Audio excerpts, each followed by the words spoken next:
What is up, everybody? Welcome back to the channel. My name is Brandon. The channel is 540 Flips. It's Wednesday, another Wednesday here. It's 2:10 p.m. We are halfway through November already. Can't believe how quick things are passing, but I want to start by saying a huge thank you to everybody that commented in the last video and wished my daughter a happy 18th birthday. I really do appreciate it. She really appreciated it.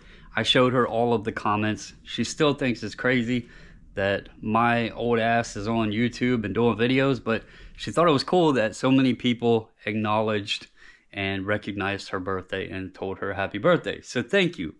I also wanted to send a thank you to everybody. If you are new here, or you are, one of the new subscribers, I should say, thank you. Thank you to everybody that has commented, discussing the videos. I will say I am very pleased to see that the videos have been acknowledged for what they were and that they've actually connected with people. I'm really hoping that that means that they have helped folks out, whether it be motivational, inspiring, inspirational, whatever. Somebody left a comment and it really made me very glad to see, and I really appreciated it. But somebody commented and said, damn, this video hit home. Thank you for this. And I've done YouTube now for probably, I think I'm going on 5 years now. When I started my card channel, I think it's 5 years now is what it's been. 4 or 5 years, 4.5, 5 years, somewhere in there. I don't remember exactly, but it doesn't matter. My point is you learn and grow over time when you're doing videos. And, I started this channel off. I've done some, picking videos. I've done my what solds. I've done some videos where I just talked about topics or whatever. And the past few videos I have been trying to discuss things that are relatable. And to be honest with you, there are things that are just, I sit here and I'm listening and I'm thinking about things, and they're just topics that are on my mind and things that I would like to discuss with others, whether to get feedback, maybe to help myself hearing other people talk about it, or in the case of that comment, talking about a topic that connects with somebody else. And it can really put us in a position to say, hey, we're not alone here. There's other people struggling with these same things or maybe doing the same things. And so, if I can help one person by doing this video, great. And so I do appreciate all of you. Today, I want you to comment below, pause right now and comment below. I want to get an idea of why you particularly, and I want to see my audience and where they're at on things. Why do you watch reselling content, or why are you a reseller? Do you do it because it's full-time, it's how you pay your bills? Do you do it as a hobby? Do you do it to earn some extra income, maybe for the holidays coming up? Do you do it to earn money for maybe summer vacations, to put kid through college? What is your purpose for reselling? And if you are not a reseller, you're more than welcome to watch too. But why? What attracts you to watching the reselling content? I would love to hear that. If you are a reseller, also include one thing that you would like to improve on or change within your reselling business moving into 2024. I am about to conclude my first year doing what Leroy coined as hard goods reselling, because I've done eBay for years, but it was 99% sports cards. And then beginning of January, I started mixing in a little bit of everything. And it's been an awesome journey, but I'm closing out my first year, and now I can go back and evaluate things that maybe I've learned, or maybe I don't like doing, maybe I want to try doing, and I can carry that into the new year to try to improve upon what I've already built. Now, speaking on improving and reflecting and looking at my business, the topic I want to talk about today is something I heard that clicked with my mind when I was listening to Kevin Commonwealth Picker on his Flipper channel a few days back.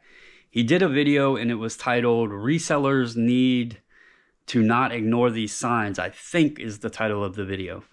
But he mentioned something in there about him not wanting to share his 90-day totals and things like that. And it's because he doesn't want to be insensitive, because he knows people are in different situations and some people may not be able to, reach certain numbers and this, that, and the other.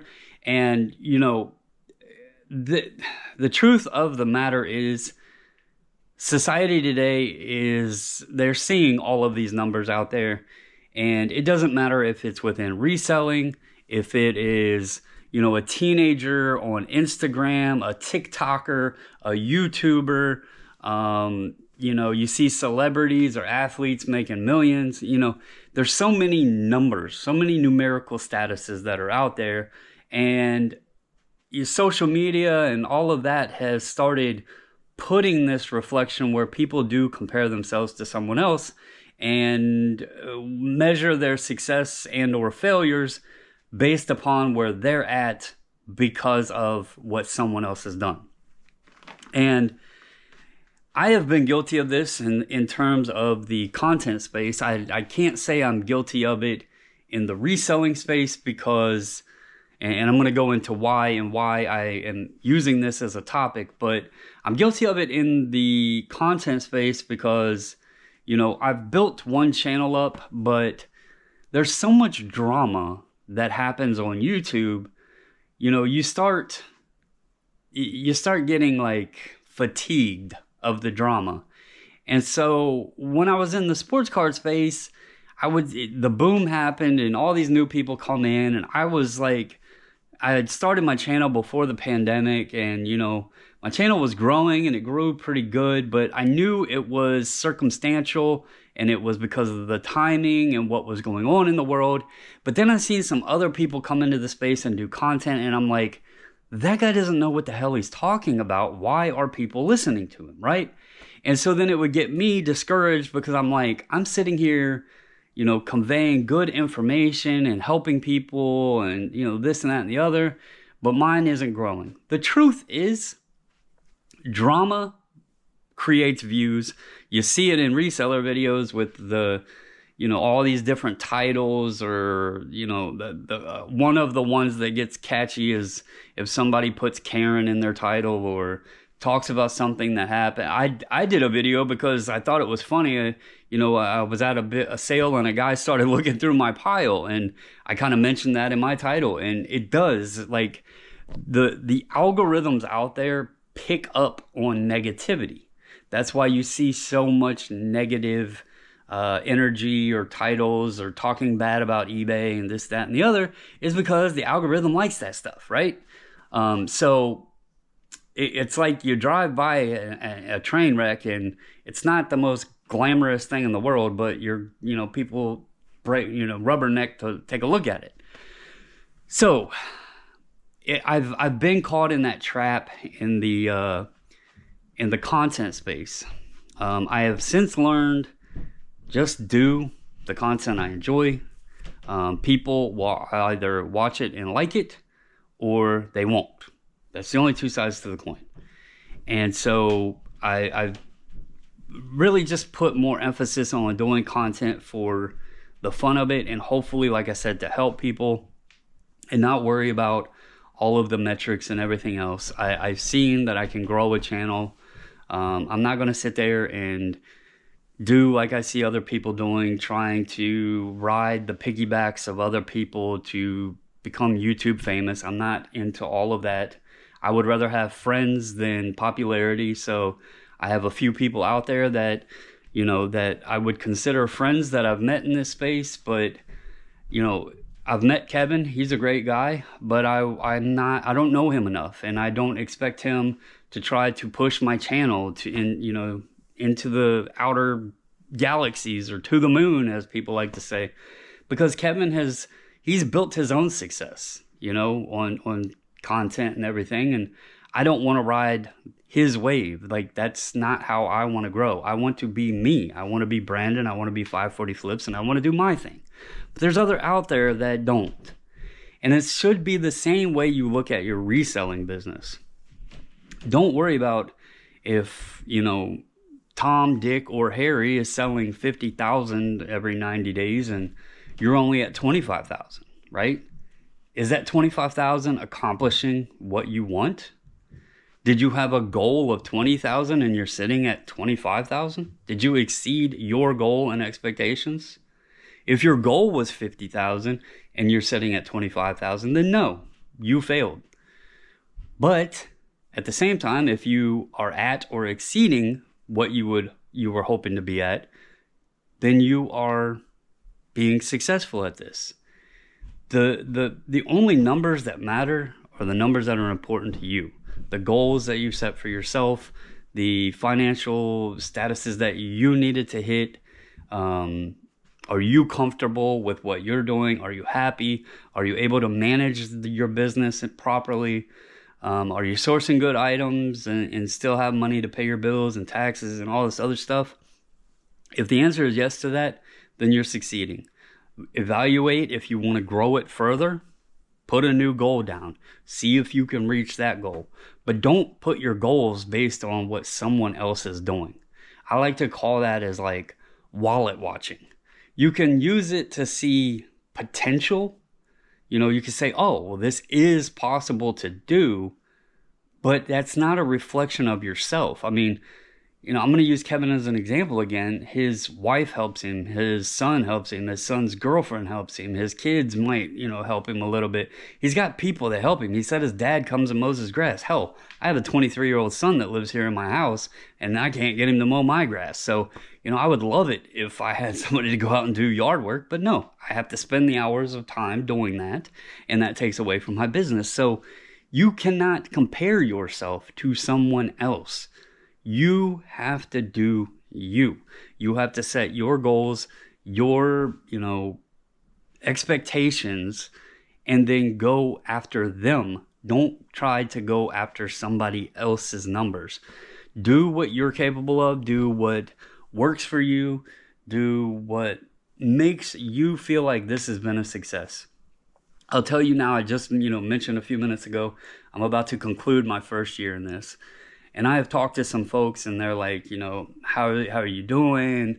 What are you thinking of it? I've talked to some friends and, they ask me, how do you do this? How have you made this work? And the truth is, I started doing this because I was using my hobby to do full time. I was using sports cards and I had to make the choice, either find something else or go back into the workforce. And I'm not opposed to working. I worked in manufacturing for many, many years.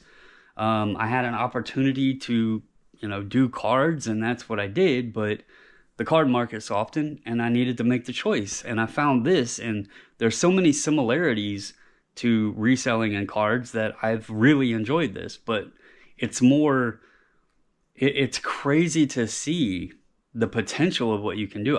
I've said it. I want to grow this even further, and it's unlimited as long as you keep hustling and you keep putting the work in. But the truth, and my point to this was, when people ask me, I'll say, look, I'm 43 years old. I worked in manufacturing for many, many years, making decent wages, but my bank account actually looks better than it ever has. And that's how I measure whether or not I'm successful. I asked Kevin when I met him, I said, where would you expect someone after their first 6 months in reselling? And he was honest with me. He said, I can't, because everybody is different. Everybody's source is different. Everybody's in different locations.